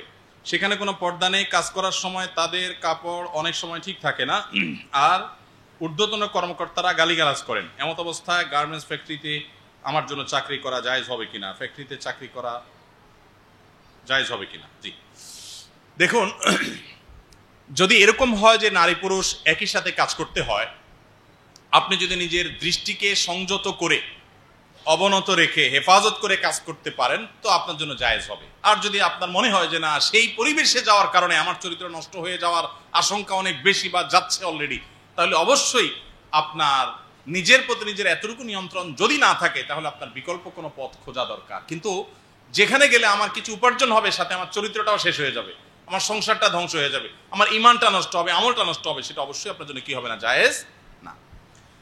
আমরা জানি নুন সাকিন তানবিন অনুযায়ী পড়তে হয়, কিন্তু দেখা যায় অনেকে নুন সাকিন তানবিন ছাড়াই পড়ে। এটা ঠিক আছে কিনা? নুন সাকিন তানবিন ছাড়া যদি পড়েন, এর কারণে তাজভিদের দিক থেকে কোরআন তেলাওয়াত, আল্লাহ বলেছেন ওয়ারাতিল কোরআন তারতিলা, সুন্দর করে সর্বোত্তমভাবে কোরআন পড়তে বলছেন, সেটা হয় না। এর কারণে একটু মানটা নিচে নেমে গেল, কিন্তু এর কারণে অর্থ পরিবর্তন হবে, গুনাহ হবে, সেই লেভেলের সমস্যা না। এটা সমস্যা, কিন্তু খুব জটিল পর্যায়ের সমস্যা যে অর্থই চেঞ্জ হবে এরকম না। তবে এটা সমস্যা, এটা ভুল। হাদিস বা কোরআনের স্বামীর জন্য দোয়া আছে কিনা? কোন বোন হয়তো প্রশ্ন করেছেন, হাদিস বা কোরআনের স্বামীর জন্য দোয়া আছে কিনা। মাশাআল্লাহ, এরকম স্বামী ভক্ত নারী মাশাআল্লাহ এদেশেই পাওয়া যায়, যে স্বামীর জন্য কোনো দোয়া আছে কিনা। এখন আল্লাহ জানে নাকি স্বামীর হেদায়েতের জন্য দোয়া চাচ্ছে, উল্টাপাল্টা যেটাই থাকুক না কেন, দোয়া আছে।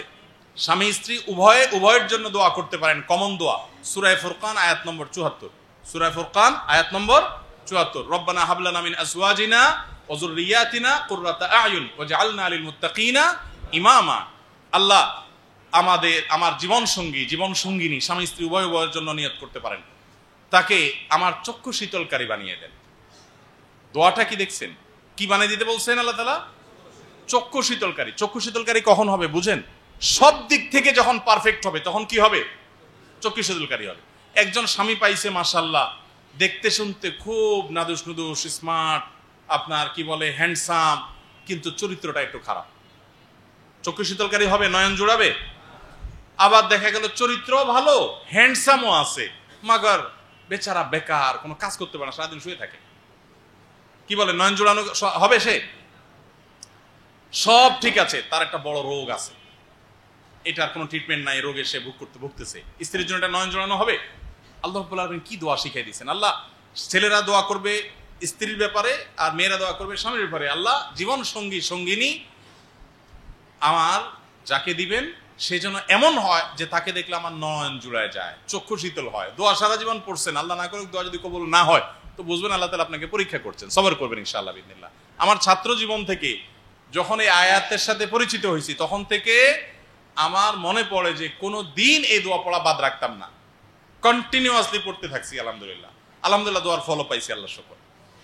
রব্বানা হাব লানা মিন আজওয়াজিনা ওয়া যুররিয়াতিনা কুররাতা আয়ুন। শুধু স্ত্রীর জন্য না, স্বামী স্ত্রী না, শুধু আল্লাহ আমার জীবন সঙ্গী এবং সন্তান সন্ততি, এরা সবাই যেন, গোটা পরিবারটা যেন নয়ন জুড়ানোর মতো হয়।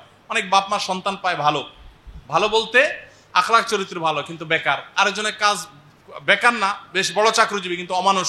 আরেকজন ভালো পাইছে সব দিক থেকে, কিন্তু সে ওই যে বললাম রোগা বা বিকলাঙ্গ বা প্রতিবন্ধী, কোন দিক থেকে ত্রুটি আছে, তাহলে এটা কখনো তার নয়ন জোড়ানো সন্তান হবে না। এই দোয়াটা এত মানে ব্যাপক অর্থবোধক দোয়া, এত জামে দোয়া, যে এই একটা দোয়াতে পুরো পরিবারের জন্য সবচেয়ে বেশি জিনিস আপনি চেয়ে ফেলতে পারেন। এই জন্য দোয়া বেশি বেশি পড়বেন। রব্বানা হাব লানা মিন আজওয়াজিনা ওয়া যুররিয়াতিনা কুররাতা আয়ুন ওয়াজআলনা লিল মুত্তাকিনা। শেষের অংশের অর্থ আরো চমকপ্রদ। আল্লাহ আমাদের পুরো পরিবারকে আপনি মুত্তাকিদের লিডার বানায় দেন। শুধু মুত্তাকি চাই না, মুত্তাকিদের নেতা বানায় দেন। সুবহানাল্লাহ। এই দোয়াটা অর্থ সহকারে বুঝে আমরা করব। আল্লাহ আমাদের তৌফিক দান করুন। আমি একজন চাকরি প্রত্যাশী, সেক্ষেত্রে আমি কি ব্যাংকে চাকরি করতে পারবো? ইসলামী ব্যাংকে চাকরি করার বিধান কি, যেহেতু ইসলামে সুদ খাওয়া ও নেওয়া ও সাক্ষ্য দেওয়া একই বলা হয়েছে? জি ভাই, সুদী প্রতিষ্ঠানে চাকরি করা হারাম। আপনি সুদের কারবারের সাথে যে কোনো ভাবে সম্পৃক্ত হলে সেটা হারাম হবে। নবী করিম সাল্লাল্লাহু আলাইহি ওয়াসাল্লাম বলেছেন, লাআনাল্লাহু আকিলার রিবা ওয়া মুকিলাহু ওয়া কাতিবাইহি ওয়া কাতিবাহু ওয়া শাহিদাইহি। সুদ খায়, সুদ দেয়, সুদ লেখে, সুদের সাক্ষী হয়, সুদের সাথে জড়িত, হিসাব সংরক্ষণ করে, সবাই প্রতি আল্লাহ তাআলা লানত বর্ষিত হয়। গোটা পৃথিবীটা সুদের উপর দাঁড়িয়ে আছে। এখন এই সুদরে শুধুমাত্র এক ফতোয়া দিতে আমি হারাম বলে ফেলতে পারবো না, তবে এতটুকু বলি এটা জায়েজ নাই, এটার ভিতরে কল্যাণ নাই, এটা নিশ্চিত ধ্বংস ডেকে আনবে। অন্য কোনো অপরাধ দেখেন, অন্য কোনো অপরাধের জন্য এত ভয়াবহ কথা বলা হয় নাই। আল্লাহ কোরআনে বলেছেন, ফাআযানু বিহারবিন মিনাল্লাহি ওয়া রাসূলি। জিনা করলে বলা হয় না যে আল্লাহর বিরুদ্ধে যুদ্ধের জন্য তৈরি হয়, সেটাও হারাম কাজ। কিন্তু সুদের কারবার করলে বলা হচ্ছে আল্লাহর বিরুদ্ধে যুদ্ধের জন্য প্রস্তুত হওয়া, খুব ভয়াবহ একটা বিষয়, কিন্তু অবলীলে আমরা করতেছি। এখন কত ইসলামী ব্যাংকিং এর সাথে জড়িত হলে হারাম হবে কিনা, এর উত্তর হলো যে অবশ্যই সুদী বা কনভেনশনাল ব্যাংকে জব করলে যে হারাম হতো সেটা তো এখানে হওয়ার সুযোগ নেই, অর্থাৎ সেভাবে আমরা এটাকে হারাম বলার সুযোগ নেই। ইনশাআল্লাহ বিদিনা সেটা জায়েজ হতে পারে, তবে যেহেতু সেখানে ইসলামী ব্যাংকিং কতটা হচ্ছে না হচ্ছে এটা নিয়ে সন্দেহ সংশয় আছে, এই জন্য বিকল্প অন্য কোনো চাকরি করতে পারলে বা অন্য কোনো ব্যবসা করতে পারলে অবশ্যই সেটা অধিকতর উত্তম বা নিরাপদ। কিন্তু ইসলামী ব্যাংকের চাকরিকে আমরা কনভেনশনাল ব্যাংক চাকরি যেরকম হারাম বলছি, এটাকে হারাম বলার সুযোগ নেই। সালাতের শেষে ইমাম সাহেবের সাথে মুনাজাতে বেশি জরুরি নাকি জিকির আজকার এবং তাসবিহ তাহলিল জরুরি? নামাজে সালাম ফেরানোর পর নবী সাল্লাল্লাহু আলাইহি ওয়াসাল্লাম যে দোয়া দরুদগুলো পড়তেন এগুলো পড়বেন, এটাই সুন্নাহ। আর যদি কোনো দোয়া থাকে তো অবশ্যই আল্লাহর কাছে নামাজের পরে দোয়া করতে পারেন। দুই সময় দোয়া ফেরত দেওয়া হয় না, কবুল করা হয়। এর ভিতরে একটা হলো জাওফুল লাইল আর একটা হলো দুবরা কুল্লি সালাহ, প্রত্যেক নামাজের পরে। এইজন্য আপনি আল্লাহর কাছে দোয়া করতে পারেন। অনেকে নামাজের পরে দোয়া করাটাকেই মনে করে যে এটা বোধহয় বিদআত। না ভাই, নামাজের পরে কাছে চাওয়ার আছে, চান অবশ্যই, কিন্তু ইমাম সাহেবের সাথে মুসল্লিরা সমন্বিতভাবে দোয়া করতে হবে এরকম আবশ্যকীয়তা মনে বানিয়ে নিলে, নামাজের অংশ বানালে সেটা অবশ্যই বিদআতে পর্যবসিত হবে।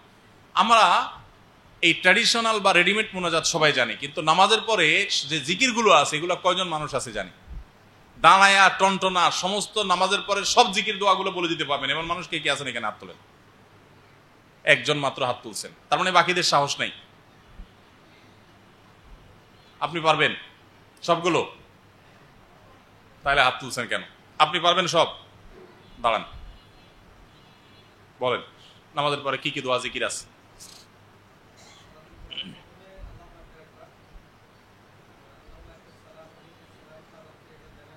আস্তাগফিরুল্লাহ 3 বার ছিল, বাদ পড়ছে। হ্যাঁ, আল্লাহুম্মা আইন্নি আলা যিকরিকা ওয়া শুকরিকা ওয়া হুসনি ইবাদাতিকা একবার। হ্যাঁ, ঠিক আছে।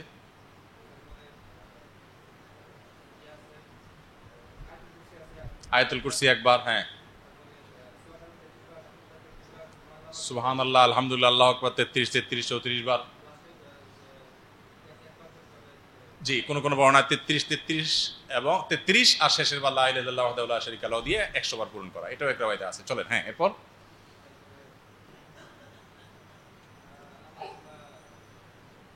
লা ইলাহা ইল্লাল্লাহু ওয়াহদাহু লা শারীকা লাহু লাহুল মুলকু ওয়া লাহুল হামদু ওয়া আলা কুল্লি শাইইন কাদির, লা ইলাহা ইল্লাল্লাহু মুখলিসিনা লাহুদ-দ্বীন ওয়া লাউ কারিহাল কাফিরুন, লা ইলাহা ইল্লাল্লাহু ওয়া লা না'বুদু ইল্লা ইয়্যাহু লাহুন নি'মাতুল ফাদলু ওয়া সালাউল হাসান। তারপর সূরা ইখলাস একবার, সূরা ফালাক একবার, সূরা নাস একবার। সব তো আমি বলে দিলাম। আপনাকে পুরস্কার দেওয়ার নিয়ত করছিলাম, এখন আমারে দেন।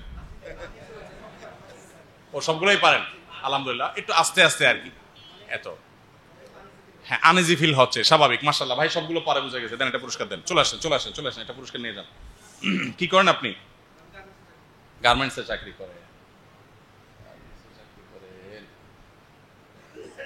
ভাই একটু বইগুলো এখানে বাইর করে ভালো হয়। আপনাকে আমার লেখা সকাল সন্ধ্যার দোয়া এবং জিকিরের বইটা হাদিয়া। হ্যাঁ, একটা কিনে নিয়েছেন, এবার এটা আপনার বউরে হাদিয়া দিবেন। বিয়ে করছেন, এটা বউরে হাদিয়া দিবেন। ঠিক আছে, জাযাকাল্লাহ খাইর। মানুষ মারা গেলে তার নামে কিছু দান সাদেকা করা ভালো নাকি 7 দিনে অথবা 40 দিনে লোকজন দাওয়াত দিয়ে খাওয়ানো ভালো? এটা জানাবেন। এটা প্রশ্নের ধরন শুনে বোঝা যাচ্ছে প্রশ্ন যিনি করছেন উনি উত্তর জানেন, শুধুমাত্র জানাইতে চাচ্ছেন অন্যদেরকে। আচ্ছা যাক, তারপরে বলে দিই, অবশ্যই মানুষের মারা যাওয়ার পর মৃত ব্যক্তির জন্য দোয়া দুরূদ করব, আর এমনিতে তার পক্ষে দান সাদেকা করব, কিন্তু দিনক্ষণ ঠিক করে 40 আর 7 দিন এই সমস্ত খাবার অনুষ্ঠান করা এটা জায়েজ নয়, যেভাবে আমরা সিস্টেম বানিয়েছি সেইভাবে।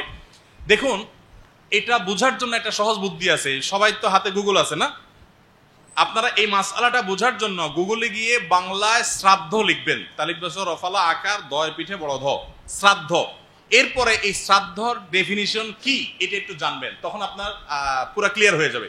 হিন্দু ধর্ম মতে মানুষ মারা যাওয়ার পরে নির্দিষ্ট দিনে বা কিছুদিন পর আত্মীয় স্বজনকে যদি সবাইকে না খাওয়ানো হয়, ওই লোকটাকে নাকি তারা মনে করে স্বর্গে সোনা দানা খাইতে দেয়, খাওয়ান দেয় না, এই জন্য তারা ওই আত্মীয় স্বজনের হাত ধোয়ায়।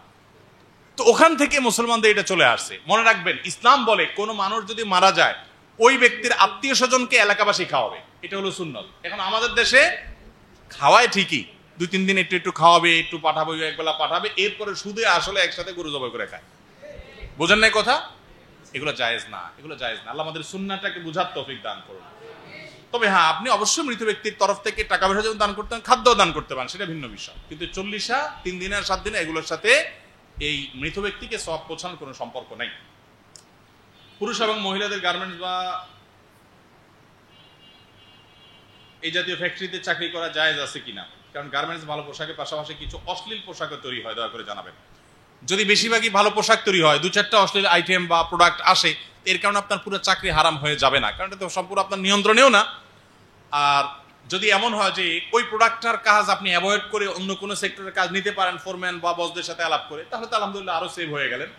বাকি এটার কারণে আপনার পুরো চাকরি বা পুরো এখানে ইনকাম করার সবটাই হারাম হবে, ব্যাপারটা সেরকম না। আপনি সব করছেন ভালো কাজ, নর্মাল কাজ, একটা হয়তো নর্মাল করেছেন, অশ্লীল কিছু করেছেন। আবার অশ্লীল জিনিস যদিও বেশিরভাগ ক্ষেত্রে হারাম জায়গায় ব্যবহার হয়, কিন্তু এগুলো বৈধ খাতে ব্যবহারও সুযোগ হতে পারে, স্বামী স্ত্রী একান্তে তারা ব্যবহার করবে, এরকম কোনো সম্ভাবনা থাকতে পারে। তো যদি এমন হয় যে সেখানে হয় সব এই জাতীয়, তাহলে সেক্ষেত্রে ডেফিনেটলি আপনি আপনার চাকরির জায়গা পরিবর্তন করবেন। আপনি সকাল সন্ধ্যার জিকিরের কথা প্রায় বলে থাকেন, আসলে সকাল সন্ধ্যার জিকির কিভাবে কখন করতে হবে নিয়মটা একটু জানান। নিয়মটা এই বইয়ে লেখা আছে শুরুতে। আপনি সকালের দোয়াগুলো সবে সাদিক থেকে শুরু করতে পারেন, ফজরের ওয়াক্ত হওয়ার পর থেকে শুরু করতে পারেন, ফজরের ওয়াক্তের পরে সূর্য ওঠার পরেও পড়তে পারেন। আবার সন্ধ্যার জিকিরগুলো আসরের পর থেকে বিকাল থেকে নিয়ে আপনি মাগরিব পর এশা পর্যন্ত পড়তে পারেন। ফুল টাইমের ভিতরে পড়লেই সকাল সন্ধ্যা দোয়া পড়া যাবে ইনশাআল্লাহ বিদিনিল্লাহ। নারীদের সাথে বন্ধুত্ব বা প্রেম কিভাবে ইহকালে ও পরকাল ধ্বংস করে এবং এর থেকে পরিত্রাণের উপায় কি? নারীদের সাথে বন্ধুত্ব বা প্রেম, এটা কোন বন্ধুত্ব? ও মানে প্রেম মানে, আচ্ছা বুঝতে পারছি। দেখেন, প্রেম এই শব্দটা আমাদের সমাজে সাধারণত একটা অবৈধ কাজে ব্যবহার হয়, তাই না? অথচ প্রেম তো মৌলিকভাবে, অনেকে আবার এটাকে বৈধ করার জন্য বলে প্রেম পবিত্র জিনিস, স্বর্গ থেকে আসছে, এরকম কিছু ফতোয়া শুনছেন না আপনারা? আচ্ছা, তো এই জাতীয় বিষয়গুলোর সেক্ষেত্রে আমার নিজের বক্তব্য, আমি বিভিন্ন জায়গায় বলি যে দেখেন, আপনারা যেটাকে প্রেম বলতেছেন, অর্থাৎ বিবাহ বহির্ভূত ছেলে মেয়ের, নারী পুরুষের যে সম্পর্ক, এটা আসলে একটা নাম, এটা আসলে জিনিসটা হলো ধান্দাবাজি। জিনিসটা হলো কি? ছেলেদের হলো আকাম কুকাম করার ধান্দা, আর মেয়েদের, সবাই না, অনেকের ধান্দা হলো একটু চটপটে খাওয়া, চাইনিজ খাওয়া। পুরো জিনিসটাই হলো কি? বেশিরভাগ ক্ষেত্রে এরা জানে যে এরা বিয়ে পর্যন্ত যাবে না, এটা টাইম পাস। হ্যাঁ, সবাই না, অনেকে আছে যে তারা এখলাসের সাথে প্রেম করে, মানে বিয়ে করবে নিয়ত করে করে আর কি। এখলাস বলতে ওই ভেজা, মানে মাঝপথে হারার ইয়ে না আর কি, ওই ক্ষেত্রে এখলাস আর কি। তো এটার কারণে তাদের এই প্রেম হালাল হবে না। অনেকে জিজ্ঞেস করে যে প্রেমের নিয়তে, বিয়ের নিয়তে করলে হালাল হবে কিনা। তো আমি বলি যে কোরবানির নিয়তে গরু চুরি করা যদি হালাল হয়, তাহলে বিয়ের নিয়তে প্রেম করাও কি হবে? হালাল হবে। একজনের নিয়ত ভালো, নিয়ত ভালো, সে এটা দিয়ে কোরবানি করবে, আল্লাহর সন্তুষ্টি চায় সে, এই জন্য করছে কি? গরু চুরি। কি বলেন, এটা গ্রহণযোগ্য হবে আল্লাহর কাছে? তাহলে আপনি করবেন হইলো বিয়ে, ভালোটা, বৈধটা। এই জন্য পথ ধরছেন কোনটার? এই অবৈধ প্রেম। তো এটার অবস্থা সেরকম। আল্লাহ আমাদের যুবকদেরকে বেঁচে থাকার তৌফিক দান করুন। ম্যাক্সিমাম যুবকরা বা যুবকদের একটা বড় অংশ স্ক্রু ঢিলা।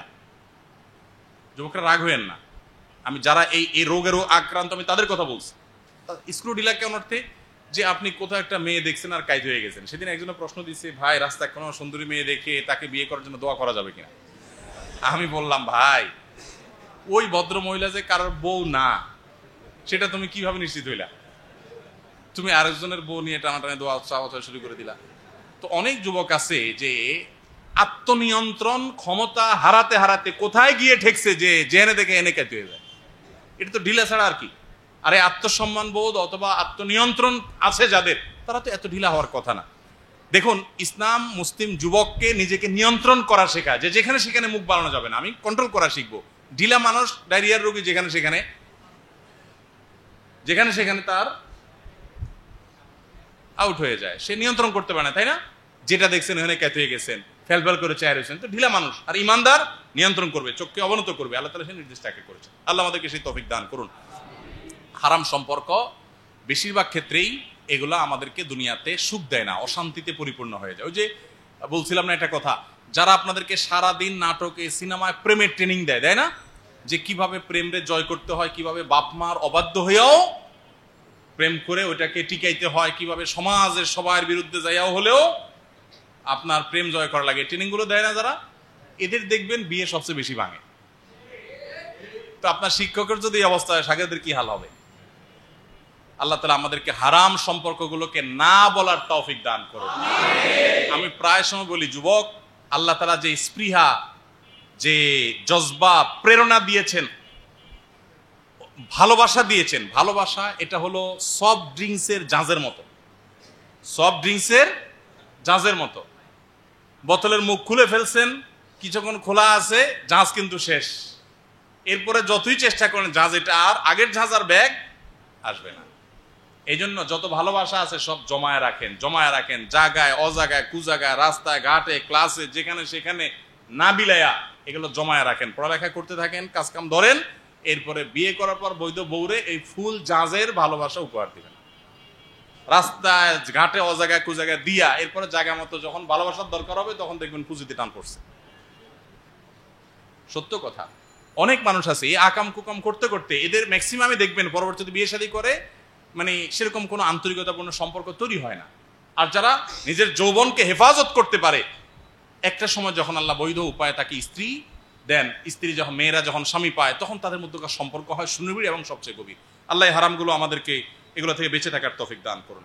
একই ধরনের প্রশ্ন আরেকটা এক যুবক করছেন, আমি একটা রিলেশনে আছি প্রায় 2 বছর ধরে, আমি চাচ্ছি আমাদের রিলেশনটা হারাম থেকে হালাল করতে, পরিবারকে না জানিয়ে নিজেরা বিয়ে করব, পরের সময় হলে 2 পরিবারকে জানিয়ে বিয়ে করব, এ সম্পর্কে ইসলাম কি বলে?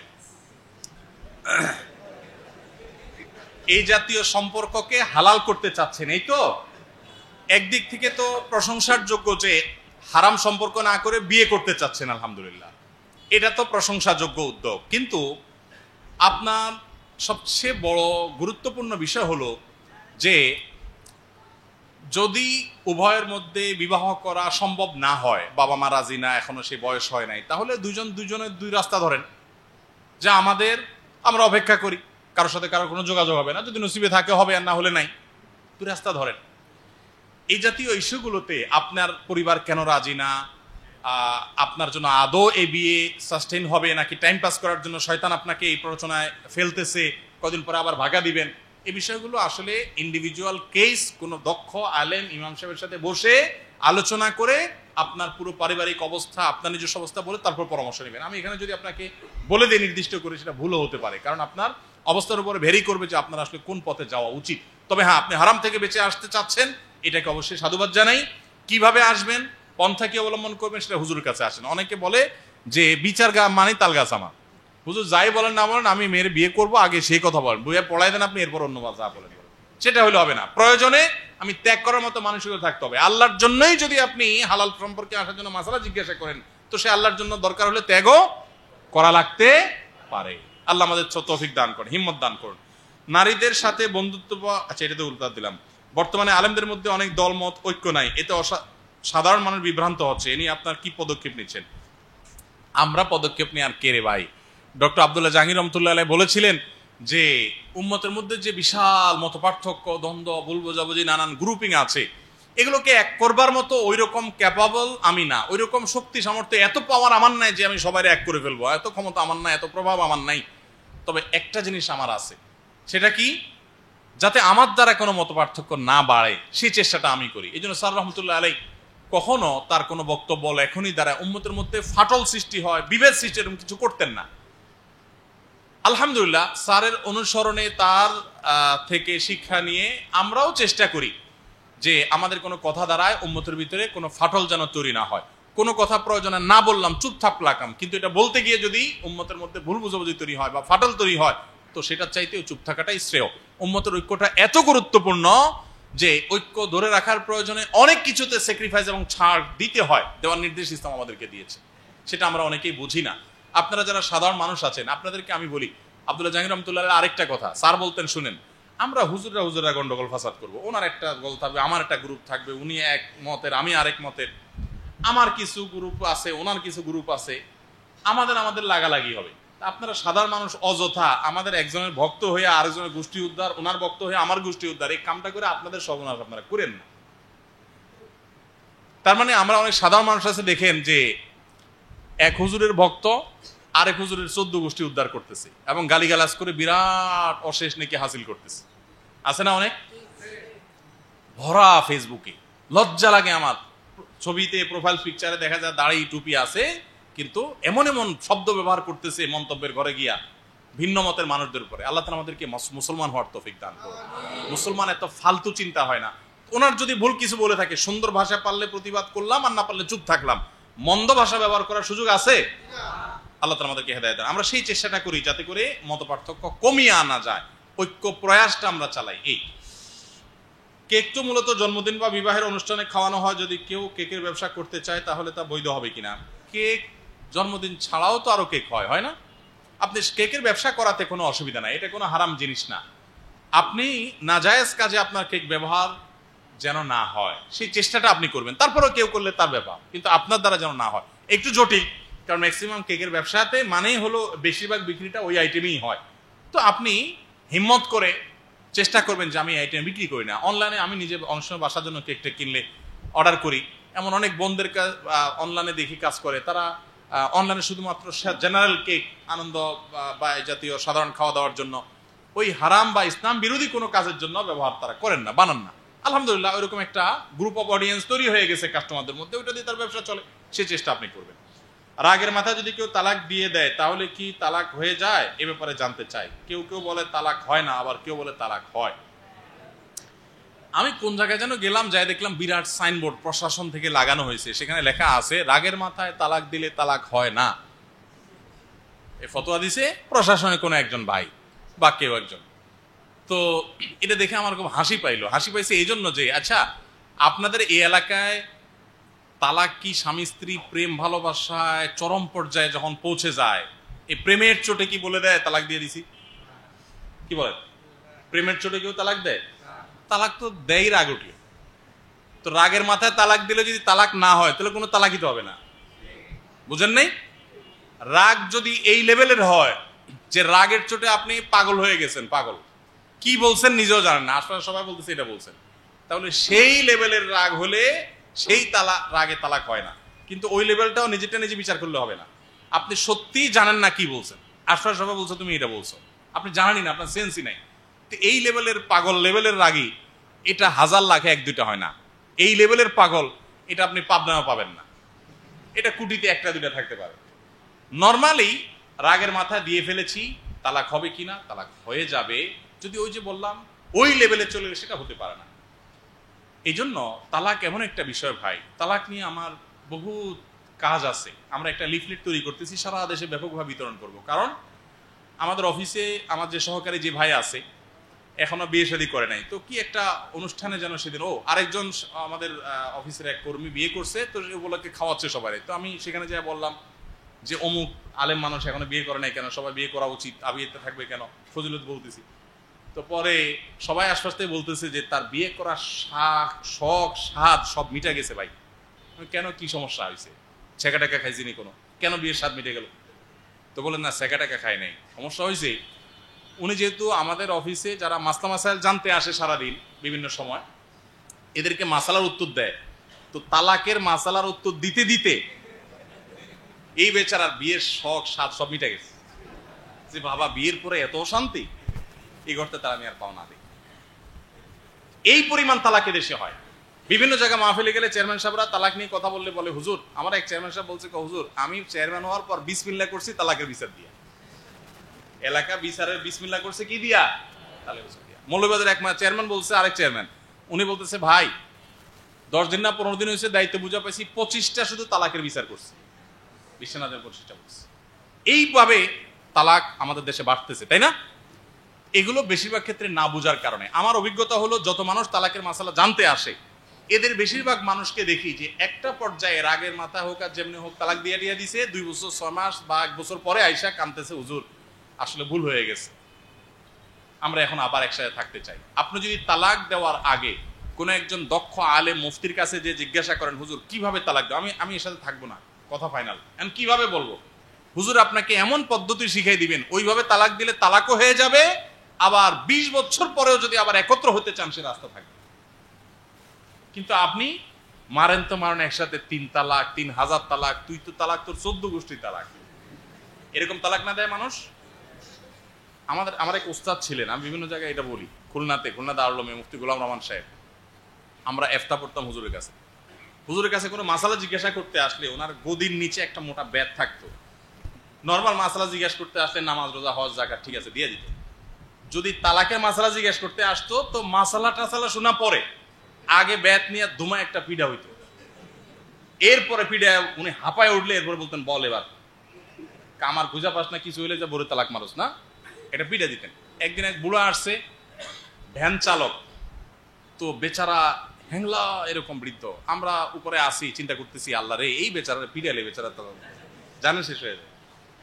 তো সৌভাগ্যক্রমে হুজুর তার রুমে ছিলেন না, বেত সাথে ছিল না, হুজুর মাঠে দাঁড়ায় আছেন শীতের দিন। তো আমরা বললাম ও যে মাঠে দাঁড়াইছে ওই লোকটা হলো প্রধান মুফতি, ওনার কাছে যান। তো বেচারা যাচ্ছে, আমরা বারান্দা থেকে তামাশা দেখতেছি যে আজকে বেত তো হাতে নাই, যাক বেচারা বাইচা যাবে একটু। তো ওখানে কি বলছে আর তো শুনি না, যখনই বলছে হুজুর আমি আমার বউরে তালাক দিয়ে দিছি, এখন একটা ফতোয়া লাগবে, মাসালা লাগবে, এইটা বলার সাথে সাথে এরকম খপ করে ধরে বক্সিং শুরু করে দিচ্ছে। মায়ের আমরা উপরতে দেখি আল্লাহ।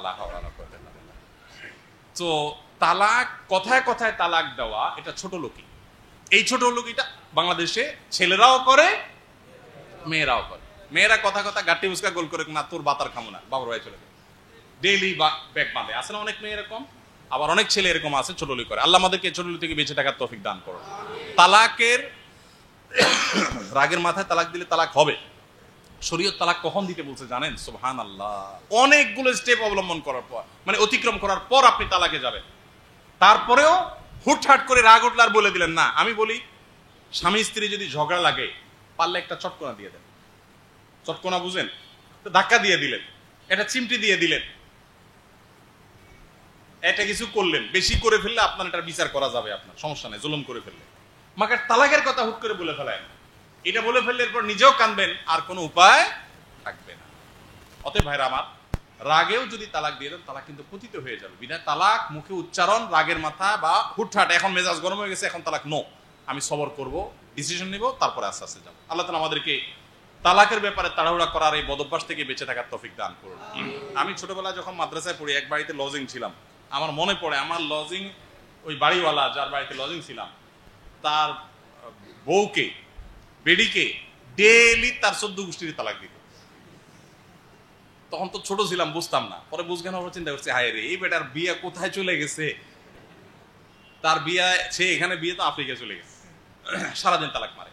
এগুলো খুবই জঘন্য এবং খুব বাজে একটা চরিত্র, যে কথা তালাক। ঠিক আছে, ঝগড়াঝাটি চরম অবস্থা, ওকে আমি ডিসাইড করছি আমি তার সাথে থাকবো না, মুখে বলার কিছু নাই, আমি যাব একজন উকিল, একজন কাজী, একজন মুফতির সাথে পরামর্শ করে এমন পন্থা তালাক দিব যে তালাক হবে সুন্নাহসম্মত উপায়, ওকে হবে, বাট আমার আবার ফেরত আসার সুযোগ থাকবে। আপনি এখন রাগ উঠার পর চিন্তা করছেন না ফেরত আসার রাস্তা আর রাখবো না, একদম 3টা একসাথে মেরে দিন। আপনি এরকম মাথা গরম করবেন, মাথা যখন ঠান্ডা হবে তখন আফসোস করবেন, কিন্তু আর ব্যাক করার সুযোগ থাকবে না। আমি আপনার সকাল সন্ধ্যার দোয়ার বইয়ের সবগুলো দোয়া এবং জিকির মুখস্থ করেছি আলহামদুলিল্লাহ, এবং সকাল সন্ধ্যাতে আমল করছি। কিন্তু কিছু কিছু জিকির আছে যেগুলো আপনি বলেছেন মাগরিবের সালাতের পরে এবং ফজরের সালাতের পরে, কিন্তু আমি সন্ধ্যার জিকির শুরু করি আসরের পরে, মাগরিবের আগেই। বুঝতে পেরেছি, তাহলে মাগরিব পরেরটা আপনি কি করবেন?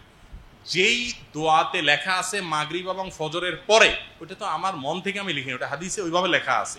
এজন্য আপনি সকাল সন্ধ্যার দোয়াটা আসরের পর থেকে আপনি পড়েন, কিন্তু ওই দোয়াটার জন্য আপনি অপেক্ষা করতে হবে, মাগরিবের পরে পড়বেন, আসরের পরে পড়বেন, কারণ ওইটাতে লেখাই আছে মাগরিবের পরে। বিরা ওইটা আপনি মাগরিব আগে পড়লে হবে না, ওটার জন্য আপনি ওইটা সবগুলো পড়বেন, ওটা শুধু বাদ রাখবেন, মাগরিব পরে পড়বেন, ফজরেরটা ফজরের পরে পড়বেন ইনশাআল্লাহ।